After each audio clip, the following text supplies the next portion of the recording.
Good, happy Thursday morning, November 28th, 2019. I'm Riley King, and welcome to the Riley King Newscast, right here on the Riley King Network. And happy Thanksgiving, everyone. We have a lot of news to get to this Thanksgiving morning, so let's begin. First up, Governor Chris Sununu vows to fight plan to change highway exit numbers in New Hampshire. Let's take a listen to the video from WMUR News 9, Gene Mackin.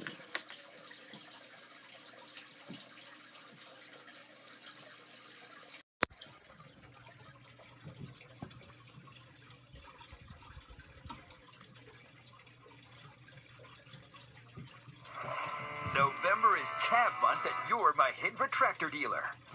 Get special cab savings all month long. Pointing to the Exit 3 sticker on his vehicle, Governor Sununu posted, "I don't know about you, but I love the fact that I grew up as an Exit 3 kid in Salem. Exit numbers are a point of pride for some of us in New Hampshire, and we shouldn't let Washington bureaucrats threaten to take that away."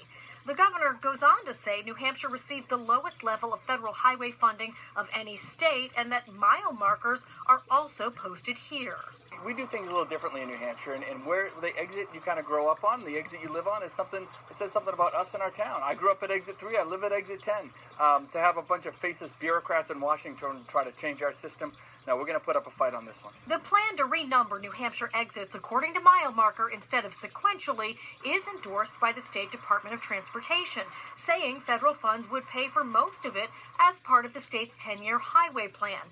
Drivers are still divided. It would be confusing for all of us, definitely. They're numbered like that everywhere else in the country. I might as well just do it here. I'm used to the way they are, and I would rather them stay that way. And in a statement tonight, the Federal Highway Administration told News 9 it will continue to be engaged with New Hampshire DOT on the planning process for signage in the state. The governor says even with federal funding, the state could still be stuck with a $1 million bill. The Executive Council could take up the exit issue next. In Manchester, Gene Mackin, WMUR News 9. Okay, and there you go on that video and that report.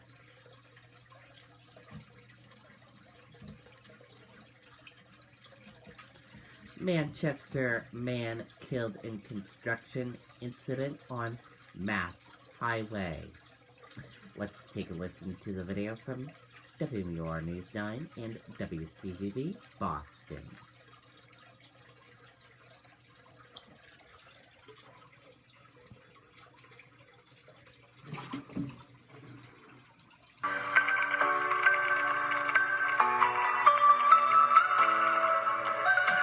Obviously, a very tragic situation. A Manchester man killed, another worker seriously hurt after they fell out of the bucket of a lift truck at a construction project in Haverhill, Massachusetts.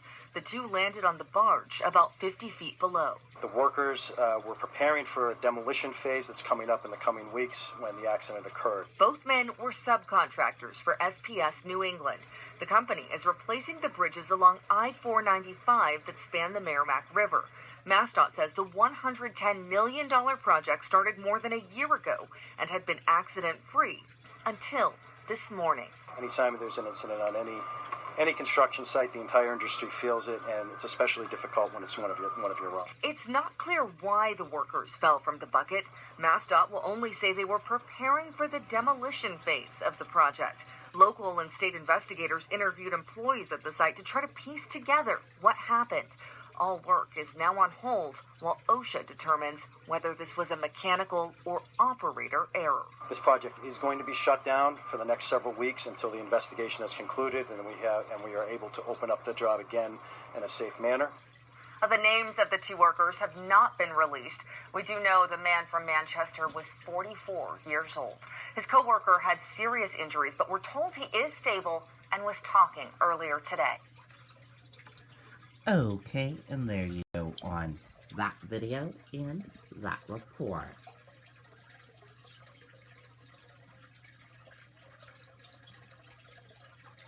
Federal judge denies request to block voter residency law for New Hampshire presidential primary. Law aligns the terms monthly resident inhabitant. Let's take a listen to the video from WR News 9.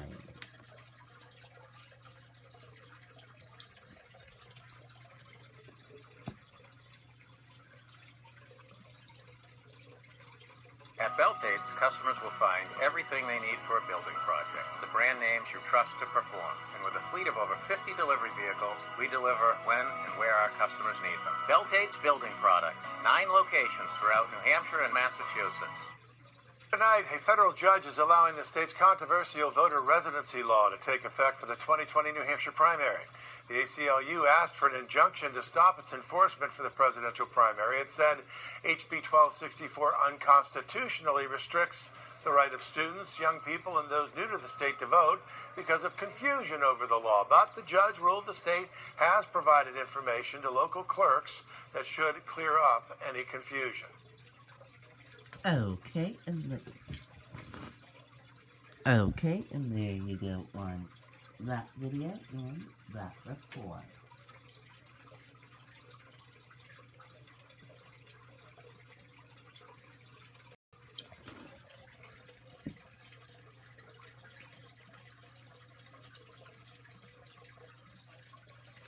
No major snags in New Hampshire as drivers hit the road in droves ahead of Thanksgiving.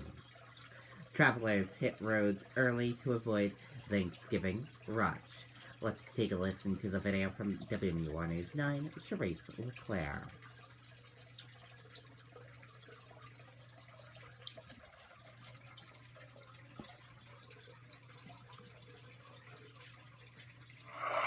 November is cab month at your Mahindra tractor dealer. Get special cab savings all month long on all cab models from Mahindra, the world's #1 selling farm tractor. Our climate-controlled cabs protect you from cold, heat, bugs, and dust. So work your land in any season and any weather in ultimate comfort. Chapel Tractor, where you'll notice the difference since 1955.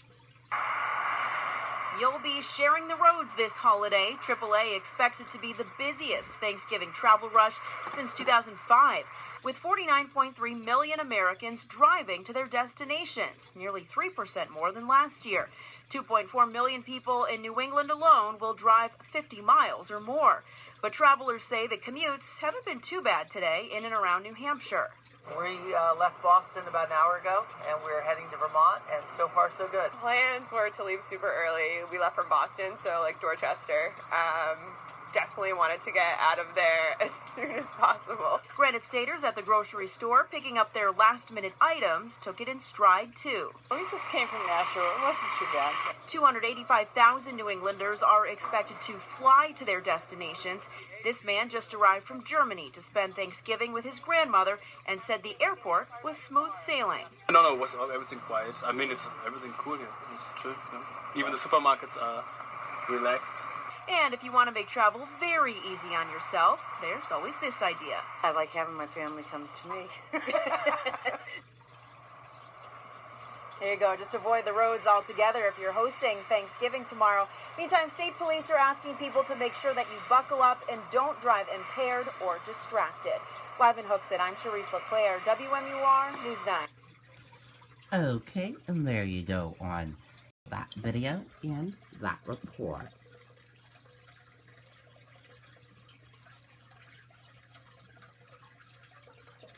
Even as Macy's Thanksgiving Day Parade balloons inflated, unclear if they will fly. Let's take a look at the video from ABC 7NY.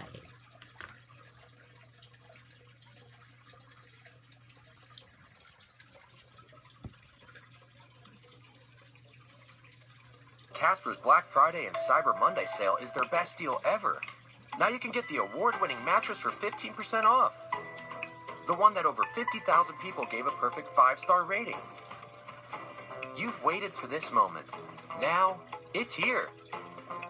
Casper's Black Friday and Cyber Monday sale. Save 15% on any award-winning Casper mattress. Try it for 100 nights, risk-free, with free shipping and returns. Visit Casper.com today. Josh Einiger at the balloon inflation site just west of Central Park, where the question to fly the balloons or not is really now in the hands of Mother Nature. Josh? Well, Bill, it may be in the hands of Mother Nature, but the information is at the fingertips of New York's finest, and they are ready to make the call, whatever they have to do to keep the parade tomorrow safe. It is the hottest ticket in town the night before Thanksgiving, and tonight tens of thousands shuffle along Central Park for the chance to see some true celebrities. 16 world-famous balloons, all ready to go for their big day tomorrow. The tallest balloon of the parade is 176 feet tall. Jacob's measurements may be a bit off, but it's a point well taken. With high winds expected tomorrow, already workers have taken steps to protect those giant characters, which stand 6 stories tall. If the weather's too hard, the beanbags are holding the balloons down. Tomorrow it'll be up to the NYPD and Macy's to decide if the wind is too strong to let them fly. They can handle sustained wind speeds up to 23 miles per hour, gusts to 34. Well, I can tell peak gust in an hour, the sustained speed. Information transmitted in real time to NYPD Lieutenant Sean Patterson from a network of wind meters along the route. Each balloon managed by a police sergeant who can order it lowered to the ground or pulled off the route altogether. With keeping safety in mind, that's the most important thing, and they will ensure a safe parade for everyone. And it's all to prevent a repeat of this 1997 nightmare when the Cat in the Hat knocked a light off a pole into the crowd below. Tonight, the mayor was hoping for some divine intervention and keeping the wind at bay. Keep the city of New York in your thoughts and prayers so the wind will stay calm and we'll be able to let these balloons fly. We're hopeful. 3. Happy Thanksgiving! And as if on cue, we just got a bit of a breeze, slight gusts coming down 77th Street. And even with the netting, and if we want to tilt down a little bit, Ron, you can see all these sandbags, really dozens and dozens of sandbags holding all these balloons in place. The question, of course, is what happens when those sandbags are released and they are allowed to fly and they head down Central Park West and downtown in the morning? The police say they are ready for what they describe as a game day decision, really a minute-by-minute decision. Some of these balloons have different tolerances than others, so some might be lower to the ground, some might be pulled all together. They might all be pulled, but whatever happens, it will be a very happy Thanksgiving. Okay, and there you go. We will have to wait and find out what will happen.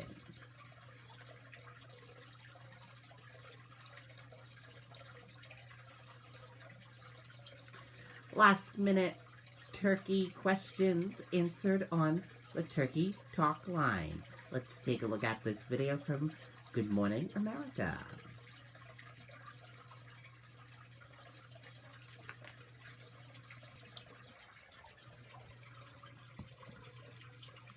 We haven't mentioned it, Thanksgiving right around the corner. And if you have any last-minute turkey questions, we've got you covered straight from the masterminds of the Turkey Talk line. Take a look. Taking on kitchen duty during the holidays can be a slippery slope. From dinner disasters Potatoes are ruined. to putting out fires.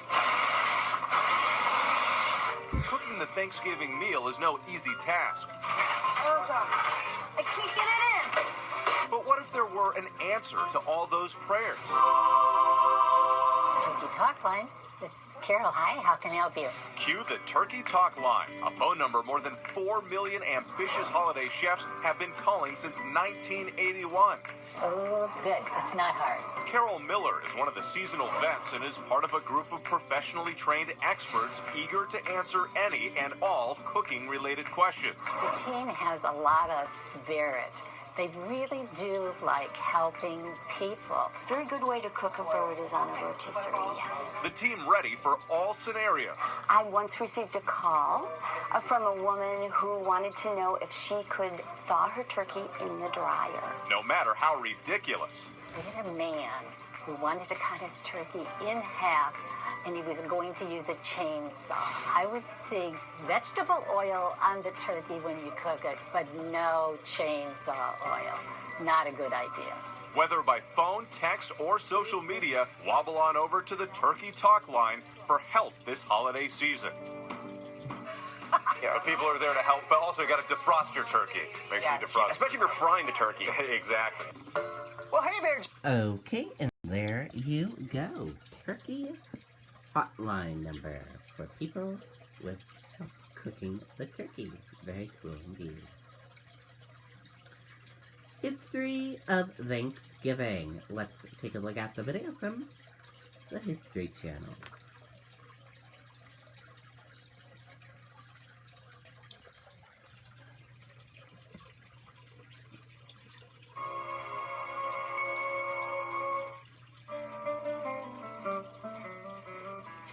To most Americans, the Pilgrims of Plymouth, Massachusetts are the iconic inspiration for today's Thanksgiving feast.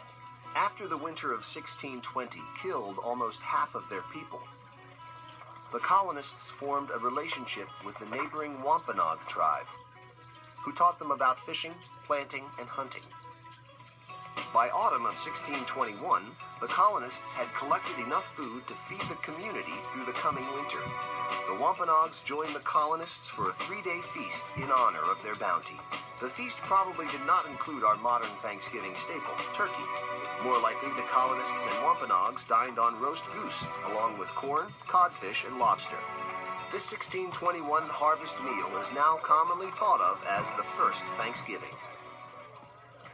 Yet for later generations of colonists, New England days of Thanksgiving had little to do with the 1621 Harvest Festival.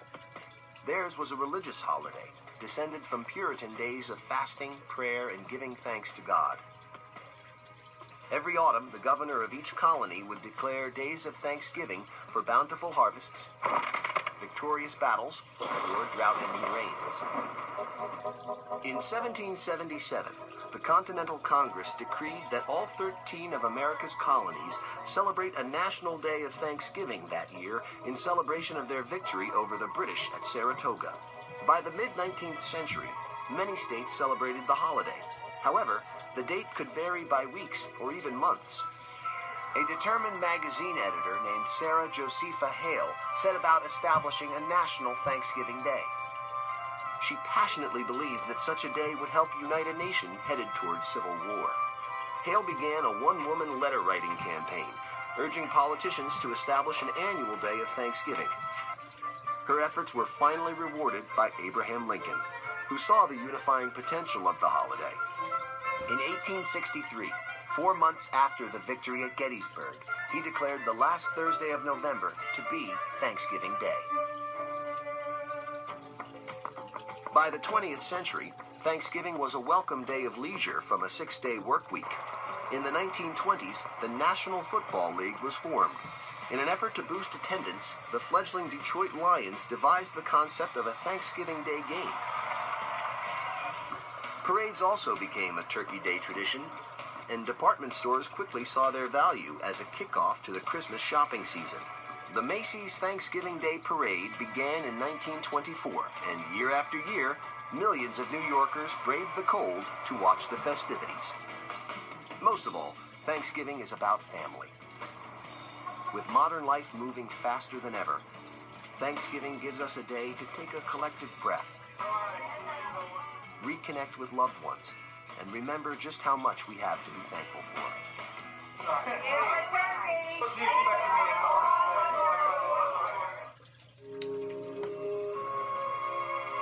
Okay, and there you go. History of Thanksgiving. And if you want to watch that again, we will share the link with you on the Riley King Network Facebook page. And that is it for this morning edition of the Riley King Newscast, right here on the Riley King Network. I hope you all enjoyed watching this morning edition. And of your Thanksgiving newscast. Have a great rest of your day. I'll see you back here in the afternoon for another newscast, and I'll be off the air this evening. Goodbye, and see you later on. And I'll have a news report coming up in a little bit.